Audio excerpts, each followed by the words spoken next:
Hey everybody, you've probably heard the term follow the money. Well, it might be relevant to UFOs, UAP, or the phenomenon. Because the one sector that really follows the money is the banking industry, stocks and shares. And in Britain this week, the Bank of England must plan for a financial crisis sparked by aliens. That's very interesting. Now, about a year ago, I revealed that the Vatican have done the same. Very smartly, the decree from Rome to their bishops was God has made life other than humans in the universe. And that's going to be the advice when we are told of the fact that we're not alone in the universe. And also the Department of Trade and Industry, I think, wrote a report to the Keir Starmer government saying, how could Britain have industry which exploited non-human intelligence? So people in the know that we're not alone in the universe, just we aren't being told. To sound like a broken record, again, the three best bits of evidence that we're not alone in the universe are: one, the Cambridge study using the James Webb that did spectral analysis of an exoplanet's atmosphere, who found traces of biological life in the water planet in its atmosphere, which they wanted to disprove, and they were funded to go back and have a look, and the signal that they found on the second time was even stronger. That's major world news, condemned to the middle pages of The Guardian. I mean, it should change human history.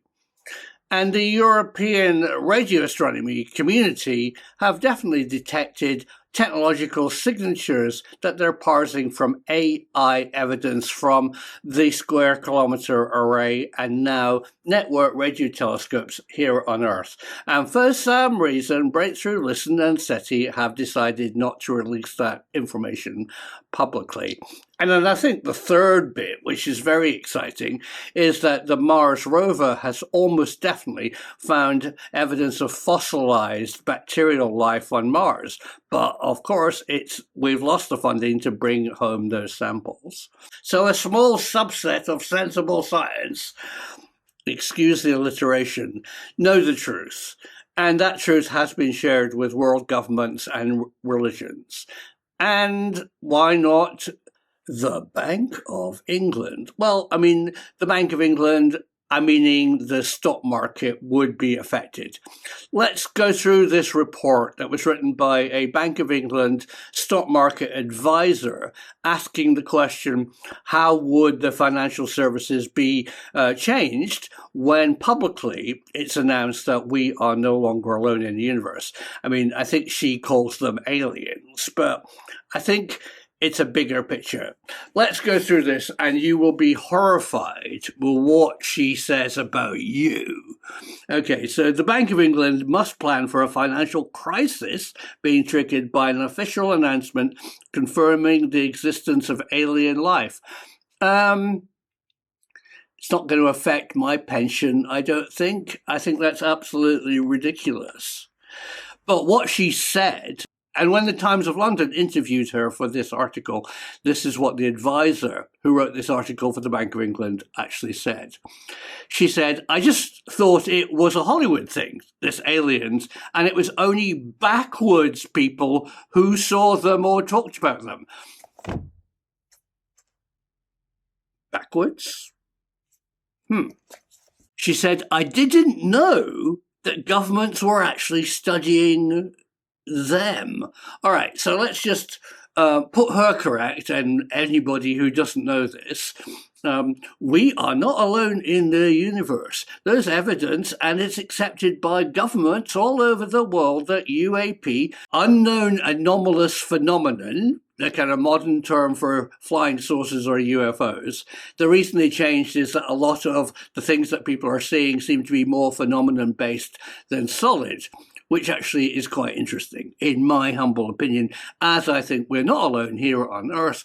We share it with a multi-dimensional alien presence, a non-human intelligence. In my humble opinion. But what do I know? Obviously a bit more, I humbly say, than the Bank of England advisor, who thought it was all in the movies. A lot of friends just think I was absolutely crazy talking about aliens. There's just no point in talking about them because they won't even look at the information, meaning the bank won't look at the information that she provided. My husband was really skeptical, but now realizes that this might actually be a serious issue. Or he obviously watched this channel and others. She added, I sent quite a lot of information to a friend of mine from the Bank of England. Okay, good. He said, Helen, I believe you. I use the believe word, but I hope I don't have to live in a world where this comes out. You already do, mate. Us backward thinkers know that we're not alone in the universe. UAP are real, and non-human intelligence shares this planet with us. But the Bank of England obviously don't know that, and it's going to come as a surprise. The whole UFO community is just a bit Wild West. Well, I suppose I live in a farm. I don't drive a horse, but I don't need to convince people who are already convinced that it's real. Oh, all right. So she doesn't need to make this public to us because we all already believe that it's real. No, we know that it's real. What I needed to try was to try and get the government and people in the banking industry briefed. The government already know, dear. Anyway, in 2021, Barack Obama suggested the UFO appeared to be real, but said their origin, whether man-made or otherwise, was unclear. Yeah, well done, Barack. He's absolutely true. What is true, I like this true word, I'm actually being serious here, is that there's footage and records of objects in our skies that we don't know exactly what they are. We can't explain how they move or their trajectories. Yeah. Absolutely. That's actually a quote from Barack Obama. So backward believers, wonderful viewers, what did the Bank of England say to this insider report that we're no longer alone in the universe and aliens might exist and upset the financial markets? They declined to comment. I guess the truth still isn't out there.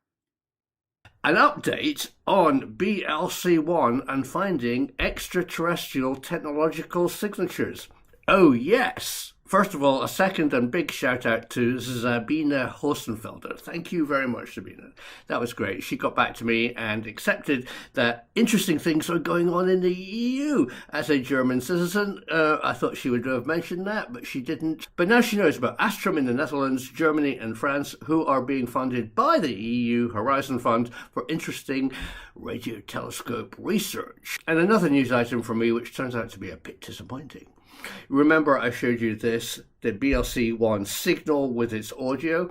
Well, it turns out that it was labelled BLC-1 signal and audio, but in fact, it was a graphic and audio design, not the original signal. It's been a real roller coaster week for me. I get emails from media organizations wanting to write newspaper articles about extraterrestrial technological contact. I think that's absolutely wonderful. We are living in a time where we can confirm extraterrestrial non-human intelligence in our own galaxy. We now have the tools to detect a possible radio signature in the electromagnetic spectrum. The James Webb Space Telescope, with its infrared sensor, can now be used to detect the spectral analysis of atmospheres on exoplanets, looking for signs of life. So it's not going to be just one signal that proves that we're not alone in the universe. It's going to be an amalgam of all that good science that right now is finding early clues that life exists in our galaxy. Oh boy, we do live in interesting times, and that's reflected today by two reports. One from the Vatican advising its bishops how they should react when we find evidence of extraterrestrials, and a fascinating brand new report issued by the Department for Science, Innovation and Technology in Britain, advising the current British government how Britain might exploit the fact that there's alien technology out there. That's really interesting. So let me go upstairs to the edit suite and read you some extracts from the Vatican paper and the Department for Science, Innovation and Technology report. And a very interesting letter from Nick Pope, ex-MOD UFO desk, who has some very interesting views on us finding ET. Here's the Vatican report published in May 2024. Covering supernatural occurrences and the possibility of contact with aliens. If the extraordinary event involves any findings of an organic nature that require special laboratory and, in any case, technical scientific investigations, the Commission will entrust the study of those elements to genuine experts in the relevant area of investigation. As a rule, these potential conclusions do not include the possibility of declaring that the phenomenon under discernment is of supernatural origin, that is, affirming with moral certainty that it originates from a decision willed by God in a direct way. The phrase "in the midst of" used in the new norms clarifies that even if the event itself is not declared to be of supernatural origin, there is still a recognition of the signs of the Holy Spirit's supernatural action in the midst of what is occurring. When spiritual experiences are accompanied by physical and psychological phenomena that cannot be immediately explained by reason alone, the Church has the delicate responsibility of studying and discerning these occurrences carefully. My interpretation of what the Vatican is saying in that report is that aliens are also the children of God. And here's the UK Department for Science, Innovation and Technology Advisory Report to the current UK government on contact with aliens. Scientific disciplines needing more funding. Radio astronomy. Increased funding would support the development and operation of radio telescopes capable of detecting and analysing signals from distant planets. SETI. Search for extraterrestrial intelligence. Funding would be needed to expand SETI programs and initiatives aimed at detecting potential signals, signal processing and data analysis. Additional funding would support the development of advanced signal processing techniques and algorithms for analysing and interpreting radio signals from space. And here is the Chinese FAST radio telescope report confirming that they are looking for alien technological signatures. So I reached out to Nick Pope to ask him what's going on. Simon, here are some thoughts, which you're free to quote in whole or in part. If a radio signal has been found, the scientific protocol would be to verify it and then publish the data. While not legally binding, the SETI Institute's Declaration of Principles concerning the conduct of the search for extraterrestrial intelligence is the document that most people engaged in this type of research would look to. I don't believe that the US presidential election or the ongoing conflicts in the Middle East or Ukraine have a bearing on the timescale. One factor that might have a bearing on timing relates to a scenario where the assessment is that we're looking at not just a signal, but a message, or a vast amount of information, an Encyclopedia Galactica, for example. In this scenario, it would be prudent to have a go at decoding the message before making an announcement, in case it contains a truth too terrible to be told. It's just speculation, of course, but suppose there's information that states life on Earth was created by an extraterrestrial civilization as a science experiment. But the experiment has been deemed a failure and is about to be terminated. One can imagine other scenarios too, where a degree of caution might be called for before dumping all the data into the public domain. Nick Pope. Wow, that was an interesting statement, Nick, and those reports were really fascinating. Anything that I've talked about today, I want to answer your questions. Leave a comment and I'll get back to you. And if you're enjoying this breaking roller coaster science news, please subscribe with notifications turned on. And remember, because of you, the truth is out there.